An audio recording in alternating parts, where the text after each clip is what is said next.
Hi there. Today we're talking about don't break the chain rule and how you can use it under Agile framework. I'll share some examples of how I've used it in the past and still use it today, and hopefully it will give you some ideas on how you can use it in your life. Let's go. Welcome to the Monthly Method Podcast. This is a show for solopreneurs, creators, and artists who have a burning desire to launch a project. This is for a project that is not urgent, but truly important. The one your best life depends on. Your host, Paulina B., is a certified Scrum Master. She brings a proven record of launching successful projects, both professional and personal. You will hear about tested techniques that lead to calm, consistency, and results. Stay tuned to turn your idea into reality 1 month at a time. For this sprint, I have one clear goal to create a free workshop that I will host in the near future. And the workshop is about 3 steps that you can do in order to launch your product, your project in 3 months or less.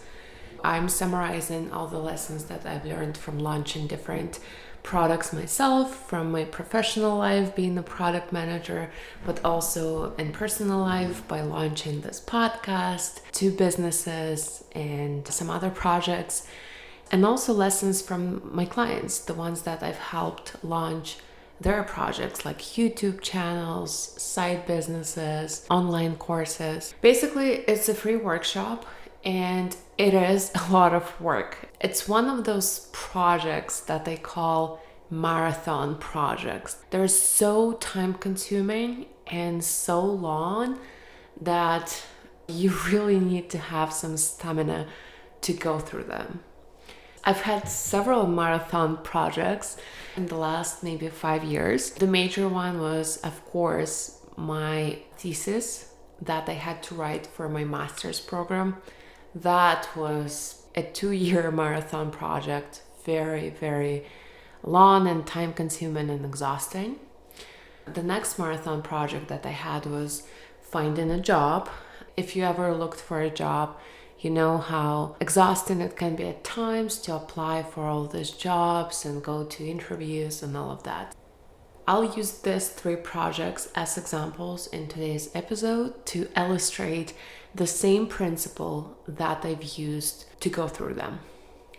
I find the best way to approach this marathon projects is to apply the don't break the chain rule. You've probably heard about it from other sources. It is sometimes called the Seinfeld method. It is the productivity method that commits you to completing a daily goal for an extended period of time. Each day that you complete your daily goal, you add an X to a calendar. Eventually, you build a chain of X's that extends days, weeks, or months. This chain of accomplishments is increasingly rewarding and discourages you from breaking the chain. Eventually, you're able to build a long-term habit.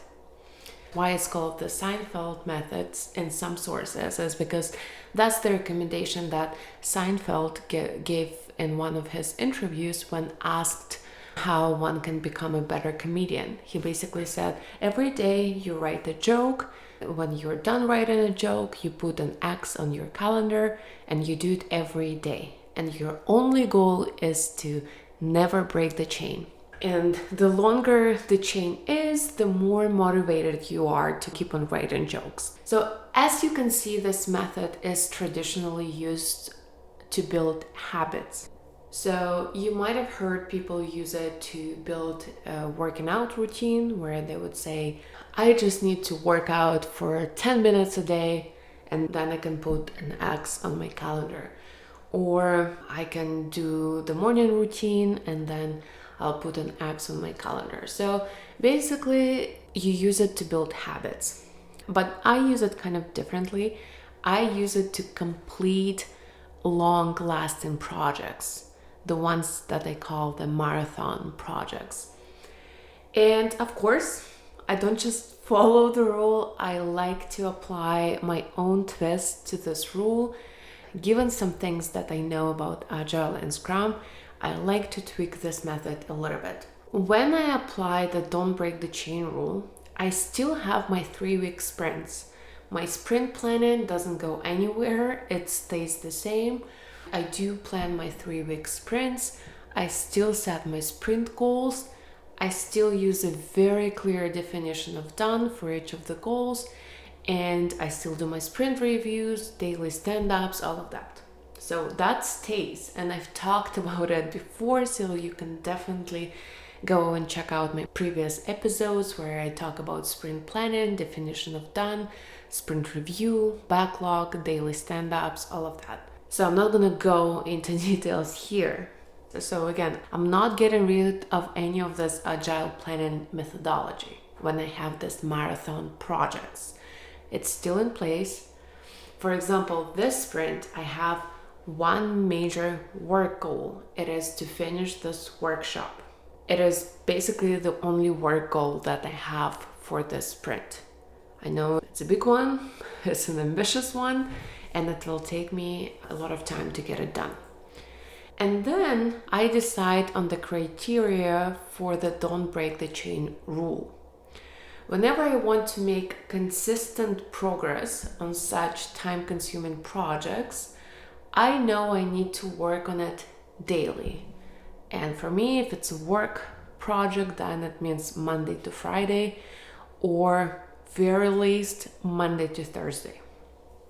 And I pick the minimum amount of work I want to produce every day. So it's basically, what is the minimum amount of work that qualifies me to put an X on my calendar for the don't break the chain idea. So here I want to emphasize one major difference between my approach and the regular don't break the chain rule approach.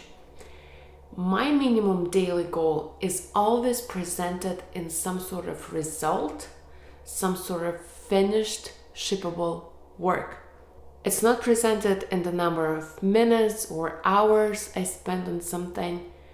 It's not enough to just work on my workshop for an hour, let's say, to guarantee an X on my calendar. I need to produce an outcome, some tangible outcome from that 1 hour.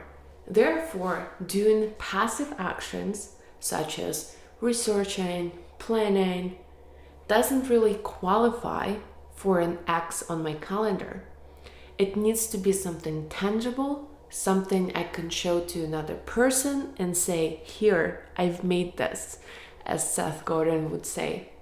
So again, in traditional don't break the chain rule, sometimes people tell you that in order to build a habit, you just need to spend 10 minutes on something, 5 minutes on something, and then you put an X. In my approach is, it doesn't matter how much time you spend on it, what is the minimum shippable amount of work that you need to produce in order to put an X on your calendar. It always should be an outcome that leads you to the sprint goal.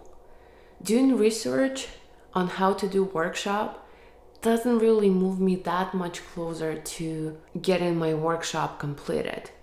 Creating actual slides, that's the work that moved me closer to finishing my workshop.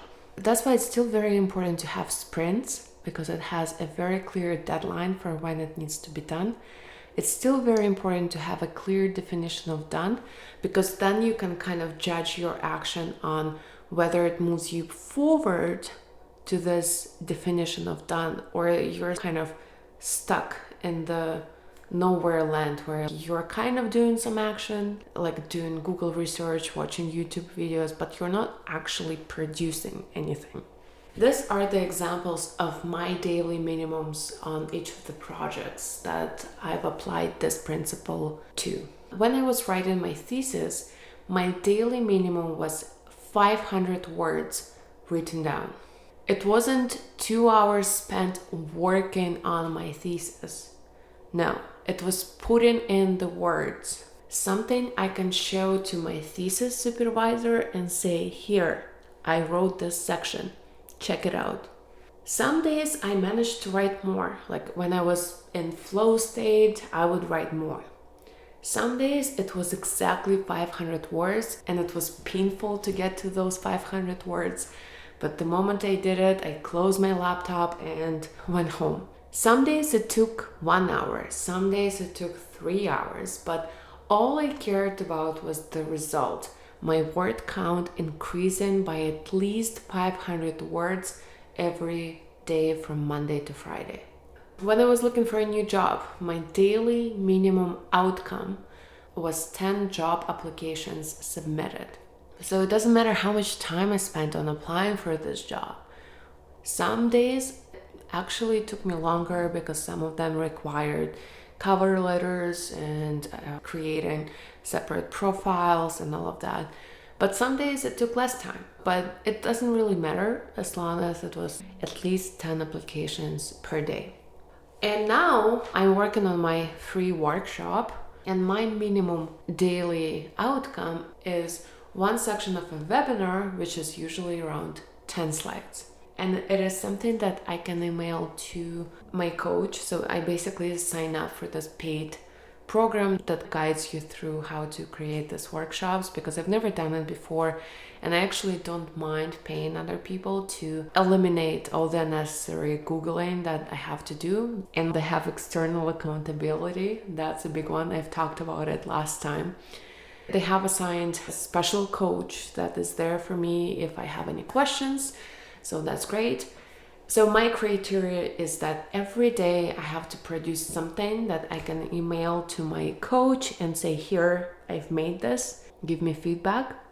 It doesn't mean that I email my coach every single day, but it needs to be something that I could email to my coach if I need to. So it should be something very tangible, something that I can share with another person, something that doesn't need a lot of explanation, and something that they can review and give feedback.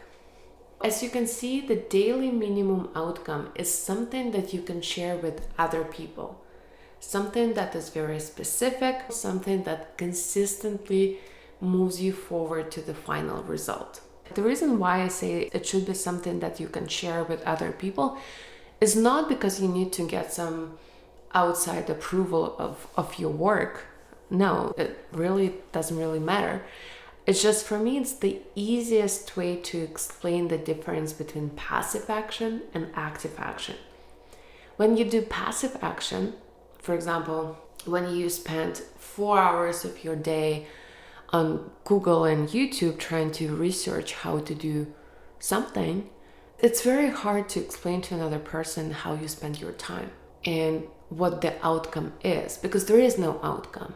But when you've watched something and then you've produced a draft version of what you're working on, then you can share this draft version and say, hey, like, this is what I've created.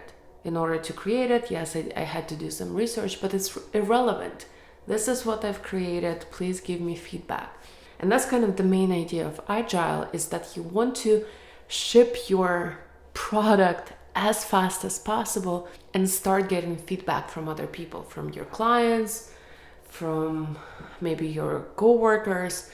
Get some feedback as soon as possible and not spend too much time in research and creating a perfect plan and all of that.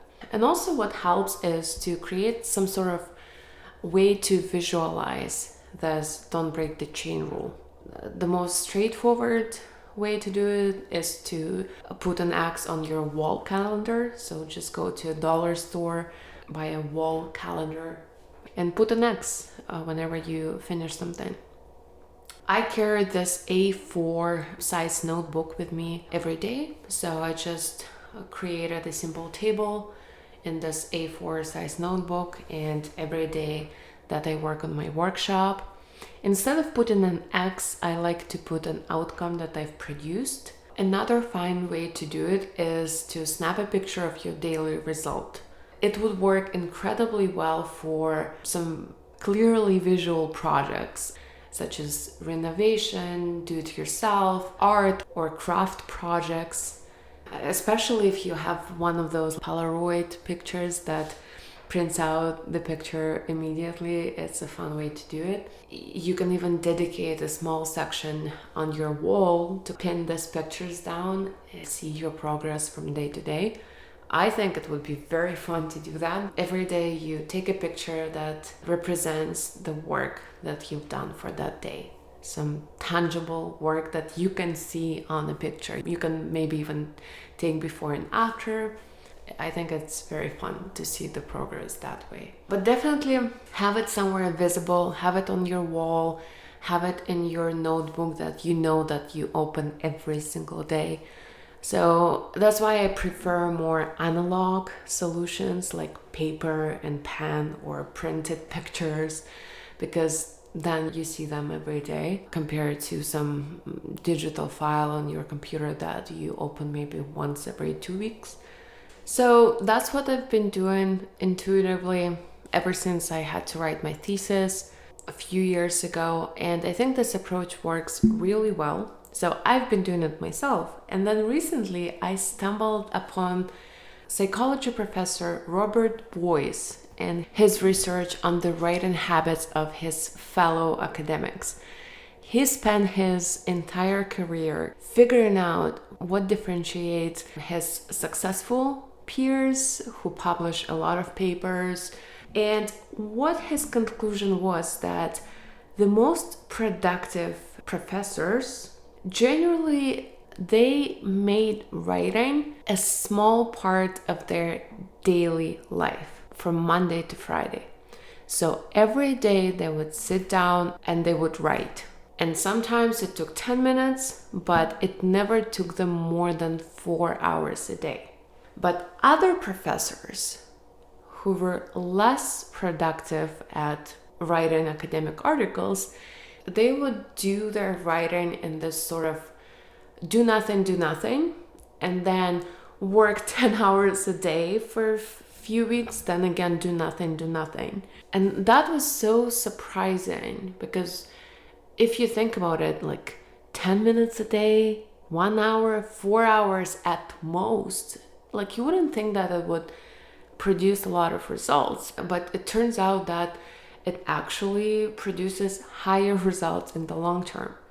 And I was thinking why it works so much better to do something like this on a daily basis compared to doing a huge chunk of it once in a while. And my personal opinion, again, it's not backed up by any science or anything, but what I think is happening is that you train your brain to get into the deep work state much faster when you do it every day. So if every day you go to your, like for me, it was coffee shop when I was writing my thesis. Right now it's a local library where I go to every single day. So every day I go there, I sit down and I know that I have to get this portion done. If you have to do it every day, then this mental resistance that you have before you do something difficult, it diminishes from day to day. So at first, it was very hard for me to kind of get my brain going and convince it to start working on this difficult task. But now, as it's been a few weeks, now it's kind of like I go, I sit in there, maybe 3 minutes of self-talk, and then I'm ready to go. But I think when you do it in a way where you have a huge amount of work in one day and then you do nothing, first of all, it takes you an enormously long amount of time to get into this deep state of mind, because you don't train your brain to get into this deep state every day. So you only go into this state once a week. So the other 6 days you're spent checking email and doing some shallow work. So that's the reason number one. Reason number two, 10 hours of writing, that's a lot of work. That's exhausting. You're probably mentally, physically dead after this long session. And then your brain remembers. It's like, oh yeah, remember last Thursday when we had to go through this torture? And then because it remembers how hard it was, then the next time you're trying to convince your brain to do this whole session again, it's like, no, I'm not doing that again. And it takes even more effort and energy to convince yourself to actually sit down and start the work. But when you do like an hour, 2 hour deep state every day, you still feel energized and good after that. You're like, okay, it wasn't too bad. Yes, it was hard, but it wasn't too exhausting. I still had a good day afterwards. And then it's much easier for you to convince your brain to do that activity again and again. So I think a lot of the productivity actually comes to our ability to manage our resistance. And some of the choices that we make sometimes, doing a lot of hard work all at once, it results in us having even higher resistance the next time. That's kind of like my rant on why I think this don't break the chain rule is effective at managing this long-lasting projects. So I highly recommend you try it as well. So just to sum up, what you do is you select a sprint, you still do the sprint planning. So you select a sprint duration from 3 to 6 weeks long. You set the goal for the sprint. It's probably just this one goal, this marathon project that you are working on. So it might be not the entire project, right? So if you're writing a book, the sprint goal can be finish the first chapter. It doesn't have to be finish the entire book. So you kind of break down your goal accordingly to the time that you have available and the project. So you set the goal for the sprint.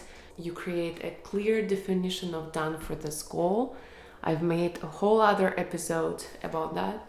You select what days you want to work on your goal. Is it every day or is it Monday to Friday? Again, I'm a big advocate for having your weekends to yourself. So if it's a work goal, I would definitely recommend sticking to Monday to Friday schedule. You select your minimum daily outcome in terms of output, not in terms of time spent on an activity. Again, keep this idea in mind that it should be something that you can show to another person, even if it's imaginary friend, and say, here, I've made this today. And also you create some sort of visual representation of the chain.